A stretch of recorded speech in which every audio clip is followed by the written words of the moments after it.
Good evening. This is CTV News for Tuesday, June 20th. I'm Patricia Valone. And I'm Denise Douglas. So glad you could join us this evening. Well, Prince George's police make life a little less convenient for four men accused of robbing a string of convenience stores in Maryland. As Byron Scott reports, the men were arrested after a supersized effort by police. This morning, we're pleased to announce the arrest of several individuals. It was a crime spree that was on the offense for 31 days. The individuals responsible for this crime spree were dangerous, gun-wielding criminals. Police say these are the four dangerous dudes who targeted 10 7-Elevens in Montgomery, Anne Arundel, and Prince George's counties. This case started on the 17th of May in Montgomery County. Of the stores that were hit, several are in Prince George's County, including this one at Watkins Park Plaza. Police say it was hit just 6 days ago. They came in with hoods and masks on, armed with the guns, and the people with the guns usually made the demands. This is video from that Watkins Park Plaza incident. People who frequent the store say it's unnerving. Yeah, it is kind of scary because you have lots of people that walk around through the community and come into the stores to buy whatever you need. And so if you don't know that this is occurring, then you're not prepared for whatever is going to happen here.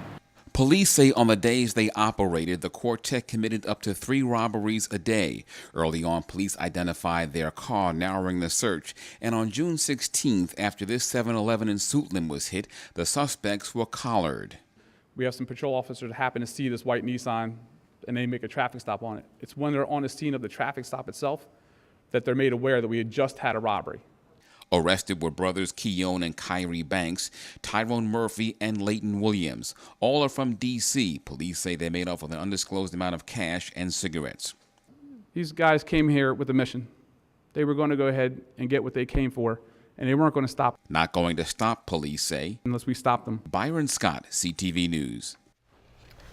Byron also tells us that in addition to armed robbery, the four may be slapped with federal charges. Upset parents, community activists, and some elected officials are joining forces with 4 school board members in criticizing the county's school system.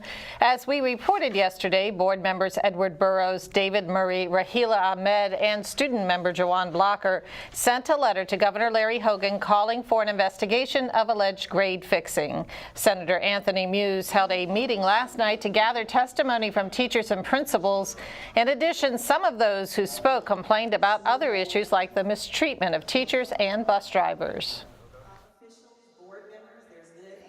And you think Dr. Maxwell is to blame in all of this? Does he play a role in this? We don't want to play a blame game. What we want to do is simply say, here are the issues, and you have to address them, and you have to be accountable, and you have to be responsive, and our citizens have to feel as though they have a place to go in which to voice their opinions to you, Dr. Maxwell, the person whose salary they pay. Meantime, Prince George's County school officials continue to defend against accusations of corruption. This as the State Board of Education reveals that it investigated the school system for alleged grade changing in order to inflate graduation rates. Rochelle Metzger joins us now with the latest on this story. What's going on? Patty, Denise, late Monday night, the school's chief and the head of the Board of Education sent an open letter to the community.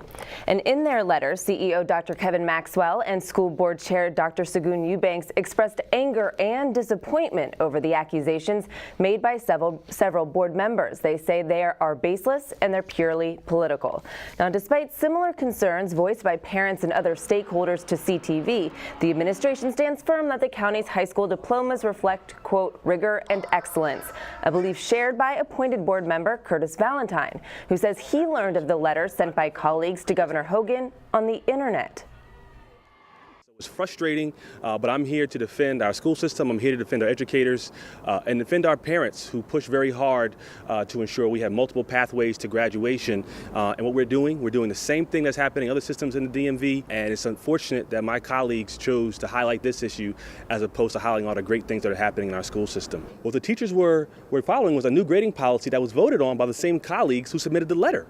And so it's important that we as policymakers are following the policies that we pass, making sure there's a level playing field for our students and all the students in the DMV so that Prince George's County public students are not at a disadvantage when it comes to applying for college or applying for scholarships.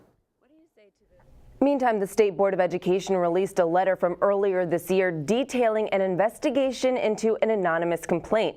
The allegation that Dr. Maxwell forced educators to change the grades of 9th and 12th graders to boost graduation rates. In the letter, Maryland's chief academic officer says after conducting interviews and reviewing county data, she determined there was no wrongdoing and the case was closed. Now, Maxwell and Eubanks echo something similar to Valentine in that the new credit recovery system and the new grading policies that they implemented hold students accountable to the same standards as other school districts in our region. Valentine goes on to say, if anyone, whether it's a board member or a parent, take issue, there are more productive forums to discuss these issues and work through them. All right, I'm sure it's an issue we're going to be hearing a lot more about. Thank you, Rochelle.